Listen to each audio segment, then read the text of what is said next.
पहचान पत्र की बदौलत एक तड़ीपार व्यक्ति इस देश का गृह मंत्री बन जाता है। मैंने नाम नहीं लिया, मैंने नाम नहीं लिया, मैंने नाम नहीं लिया, मैंने नाम नहीं लिया, मैंने नाम नहीं लिया। ये बहुत ही हास्यास्पद है, ये बहुत ही हास्यास्पद है। ये ऑन रिकॉर्ड है, ये ऑन रिकॉर्ड है, ये ऑन रिकॉर्ड है, ये ऑन रिकॉर्ड है। मैंने नाम नहीं लिया। आप अपना भाषण जारी रखिए ना। मैंने नाम नहीं लिया। आप अपनी बात जारी रखिए। मैं अध्यक्ष जी यही कह रही हूँ, मैं अध्यक्ष जी, आप मेरी तरफ उंगली ना करें, मेरी तरफ उंगली ना करें।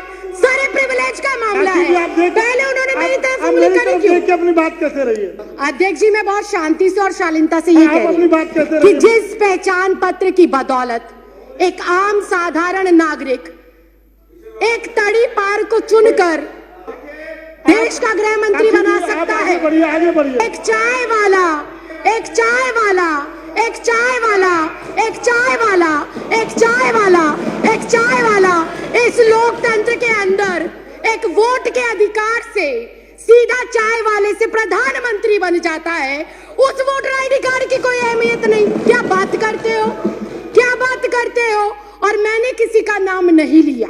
आपको कोई आपत्ति है, आप माननीय अध्यक्ष जी से बात करें। आपको कोई आपत्ति है, आप माननीय अध्यक्ष जी।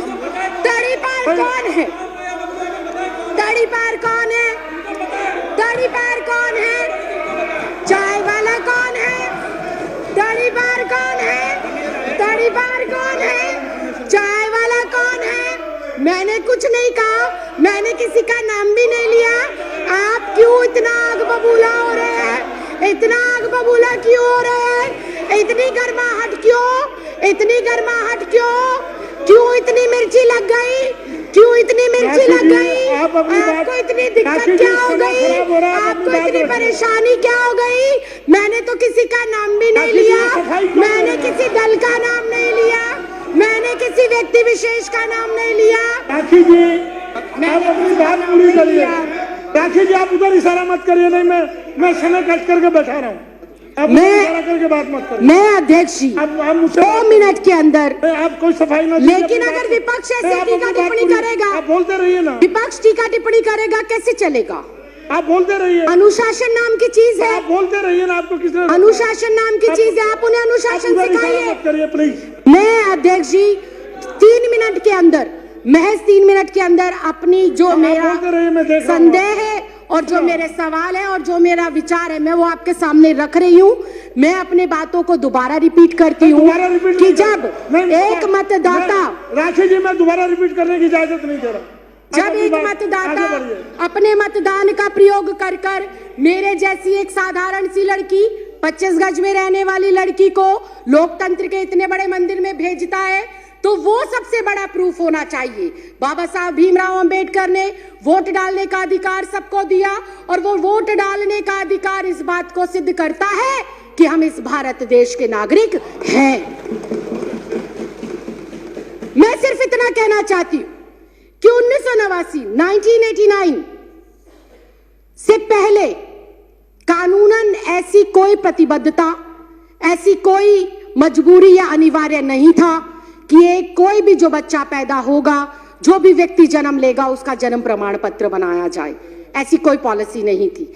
जब ऐसी पॉलिसी पहले नहीं थी तो मुझे समझ नहीं आता एनपीआर, एनआरसी और सीए के लिए माँ बाप का जन्म प्रमाण पत्र हो अनिवार्य, ये किस बिहाफ पर लिखा गया, ये बिल्कुल समझ के परे।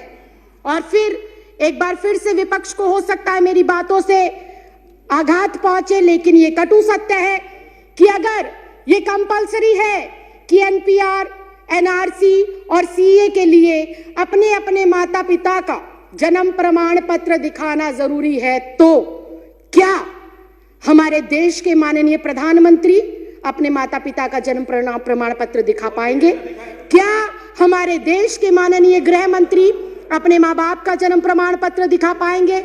क्या हमारे इस देश के रक्षा मंत्री हमारे जो है इस जो ये एनसीआर, एनपीआर और सीए है, इसके माध्यम से अपने माँ बाप का जन्म प्रमाण पत्र दिखा पाएंगे?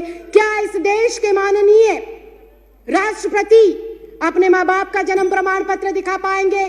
क्या आरएसएस प्रमुख मोहन भागवत अपने माँ बाप का प्रमाण पत्र दिखा पाएंगे? क्या श्री एल.के. आडवाणी जी अपने माँ बाप का प्रमाण पत्र दिखा पाएंगे? या माननीय अध्यक्ष महोदय आप स्वयं अपने माँ बाप का प्रमाण पत्र दिखा पाएंगे?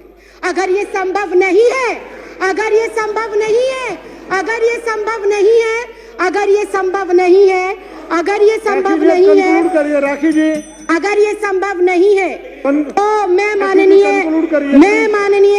मैं माननीय अध्यक्ष महोदय सिर्फ इतना कहना चाहती हूं कि जब बीजेपी का शीर्ष नेतृत्व, केंद्र में बैठे मंत्रिमंडल, प्रधानमंत्री, गृह मंत्री अपने माँ बाप का बर्थ सर्टिफिकेट नहीं दिखा सकते तो क्या उन्हें, मैं कंक्लूड ही कर रही हूँ सर, क्या उन्हें डिटेंशन सेंटर भेजा जाएगा?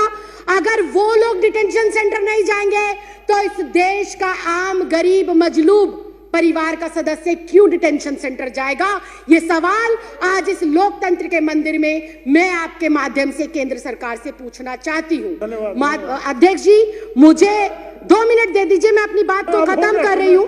अध्यक्ष जी मुझे ऐसा लगता है कि एनपीआर, एनआरसी और सीए महज देश की जनता को भटकाने के लिए एक हथियार के रूप में केंद्र सरकार आजमा रही है और भटकाना चाहती है। वो अपनी नाकामियों से जनता को, नोटबंदी से देश को भटकाना चाहती है, जीएसटी की जो अभी मार पड़ी है व्यापारियों के ऊपर, उससे देश की जनता को वो भटकाना चाहती है। बेरोजगारी जो पिछले 45 सालों के अंदर सर्वोपरि आंकड़ा इस साल में आया है, उससे देश की जनता को भटकाने के लिए हथियार के रूप में इसका प्रयोग हो रहा है।